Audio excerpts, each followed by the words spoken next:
ఓం నమ శివాయ. బసవ పురాణం 17వ భాగము.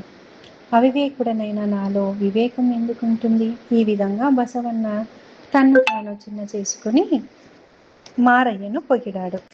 మారయ్య, బసవయ్య ఈ విధంగా భక్తి వారాశిలో మునిగి తేలారు.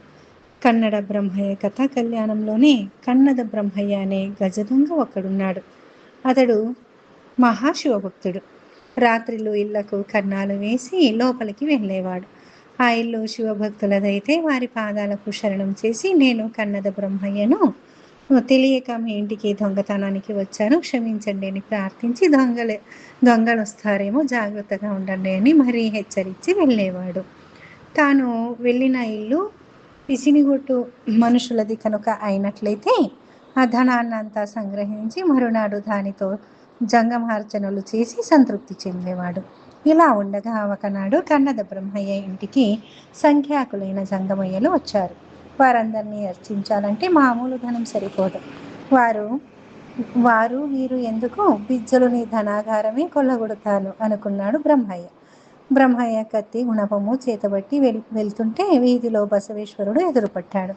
బసవన్న, నేను బిజ్జలుని ధనాగారం కొల్లగొట్టడానికి వెళ్తున్నాను, దయతో దారి చూపు అని అర్థించాడు బ్రహ్మయ్య. భక్తులు అడిగితే లేదనేది లేని వ్రతం కల బసవన్న సరే పదమని బ్రహ్మయ్యను వెంటబెట్టుకుని వెళ్ళి బిజ్జలుని ధనాగారం చూపాడు.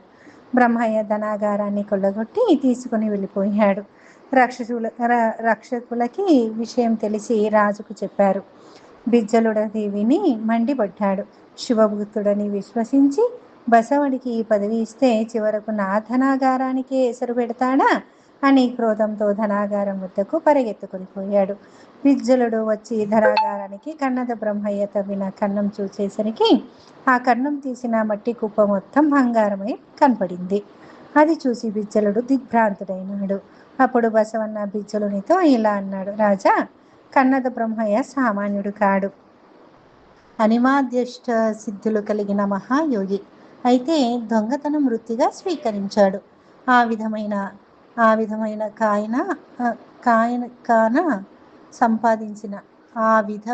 కాయకాన సంపాదించిన దానిని గ్రహిస్తాడు కనుక నీ భాండాగారానికి కన్నం పెట్టాడు. అయితే దొంగతనం తప్పు కాదా అని నీవు నన్ను అడగవచ్చు ప్రభు. కానీ తప్పు దొంగతనంలో లేదు, దాని ప్రయోజనంలో ఉంది. జూదమాడి పాండవులు భ్రష్టులైనారు. కానీ జూదమాడి ఒక భక్తుడు శివుణ్ణి చేరాడు. వేటాడి రాముడు భార్యను పోగొట్టుకున్నాడు. వేటాడి తిన్నడు శివ సాయుధ్యం పొందాడు. పరసతి నాశించి రాజులు నశిస్తే పరసతి వల్ల మోక్షం పొందాడు నంది. మాండవ్యుడు హత్య చేసి కొరత వేయబడ్డాడు. కానీ చండుడు హత్య చేసి శివానుగ్రహం పొందాడు. అబద్ధం చెప్పి బ్రహ్మతల పోగొట్టుకున్నాడు. కానీ అబద్ధం చెప్పి చిరుతొండడు కైలాసం పోయాడు. గొర్రెను దొంగలించి శూద్రకుడు నరకం పొందితే అదే పని వల్ల శివభక్తుడు సాయుధ్యం పొందాడు. రాజ్యాంతే నరకమని అంటారు, కానీ చౌరవ చోడుడు శివభక్తులై పాలించి కైలాసం చేరారు. కాబట్టి ఏది తప్పు ఏది ఒప్పు అని నిర్ణయించవలసింది దాని ప్రయోజనాన్ని బట్టి మాత్రమే. ఆ ధర్మో ధర్మతామ్రజేత్ అనే శివవాక్యం నీవు వినలేదా? ఇక కన్నద బ్రహ్మయ్య సంగతి చెబుతాను. శివపూజ కొరకు మాత్రమే అతడు దొంగతనం చేస్తాడు. అప్పుడు పగలు రాత్రి అని చూడడు. అందున భక్తుల ఇళ్ల జోలికి పోడు. లబ్ధులైన వారి ధనాన్ని తీసుకుని పోయి భక్తులకు ఇస్తాడు. ఈ విధంగా ఆ పిసినిగొట్టు వారిని కన్నద బ్రహ్మయ్య అనుగ్రహిస్తున్నాడని అర్థం.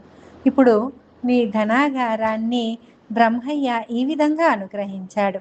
బిజ్జల, డబ్బు పోయిందని దుఃఖించకు.